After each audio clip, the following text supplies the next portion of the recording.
I invited an armed stranger into my grandmother's home because I had the craziest idea of my life. My grandma has severe dementia. She's been alone for years, asking every single day when her husband is coming home. It breaks my heart telling her he's gone. 3 days ago, someone knocked on our door. When I opened it, an old man stood there holding a metal pipe, eyes completely lost. He looked dangerous, but mostly just confused and scared. His clothes were dirty, hands shaking. There was dried blood on his knuckles. Is Margaret here? I need to find Margaret, he mumbled, his voice cracking with desperation. My grandma's name is Margaret. My first instinct was to call the police. This man was clearly unstable, possibly violent, but then I heard my grandma from the kitchen asking who was at the door. That familiar hope in her voice, like maybe this time it would be her husband. That hope that kills me every single time. I looked at this broken old man, then back toward the kitchen where my broken grandmother sat waiting for someone who would never come, and something in me just snapped. I couldn't take watching her hurt anymore. I gently reached for the pipe. Let me take this, I said softly, my voice steadier than I felt. He handed it to me without resistance, like a child giving up a toy. His eyes were so lost. I invited him inside. I know it sounds insane. Every rational part of my brain was screaming at me, but I've been watching my grandma fade away for 3 years, asking the same questions, reliving the same grief every single morning when she remembers her husband is dead. I was tired of being helpless. When he sat on our couch, Grandma shuffled in with her walker. The moment she saw him, her whole face transformed. The confusion lifted. The sadness disappeared. I hadn't seen her smile like that since before Grandpa died. "Oh, you came back," she whispered, tears forming in her eyes. "I knew you would." I watched as he stood up slowly and took her hand. His touch was so gentle, so careful. They sat together and talked about absolutely nothing that made sense. She asked him about a garden they apparently used to have. He told her about birds he'd seen that morning. She mentioned children's names I'd never heard. None of it was real, but all of it mattered. It was real to them. For the first time in months, she was smiling. Really, genuinely smiling. I made them tea, my hands still shaking from the insanity of what I'd done. I sat in the corner just watching these two lonely, confused souls comfort each other in their shared fog. Two strangers finding peace in each other's delusions. Grandma laughed at something he said.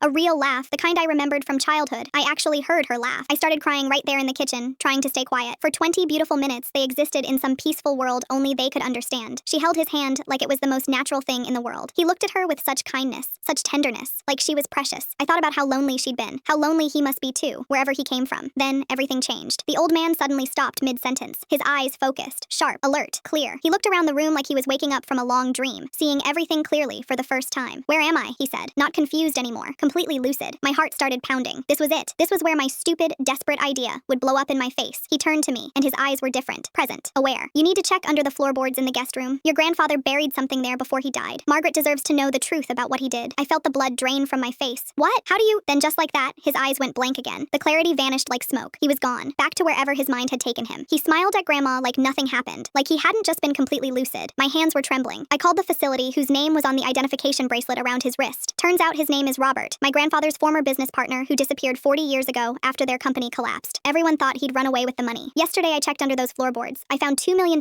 in cash and documents proving my grandfather embezzled everything and framed Robert for it.